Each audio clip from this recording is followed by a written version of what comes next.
మేము అంతరించిపోతున్నాం. నీ లోపల ఇంకా ఆ చిన్న పిల్లాడున్నాడు. బిజీ జీవితం మధ్యలో కూడా నీ పిల్లలకి నేర్పించి మమ్మల్ని మరవకండి. నేనే టైరు, నువ్వు కర్రతో నన్ను తిప్పుతూ మొత్తం గల్లీ తిరిగేవాడివి. పడిపోయి మోకాలు గాయమైనా నవ్వుతూ లేచి మళ్ళీ పరుగెత్తేవాడివి. నేనే కర్రబిళ్ళ, గుర్తుందా?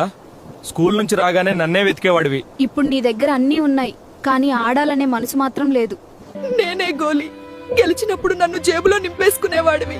స్నేహితులతో గొడవ పడి 5 నిమిషాల్లో మళ్ళీ కలిసిపోయేవాడివి.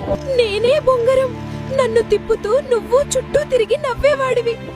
ఓడిపోయినా మళ్ళీ ప్రయత్నం చేసేసేవాడివి. నేనే 7 పెంకులు, నన్ను పేర్చుకుని గెలవాలని పట్టుదల చూపేవాడివి. బంతి తగిలినా నువ్వు నవ్వుతూనే ఉండేవాడివి. ఇప్పుడు చిన్న మాటకే సంబంధాలు తెగిపోతున్నాయి. కాలం మారిపోయింది అంటావు. మాలో మీకు ఎవరంటే ఎక్కువ ఇష్టమో మాతో ఉన్న అనుబంధాలను కామెంట్లో చెప్పండి. స్నేహితులను వదులుకోకు, చిన్న మెసేజ్ తోనే పెద్ద బంధం తిరిగి వస్తుంది.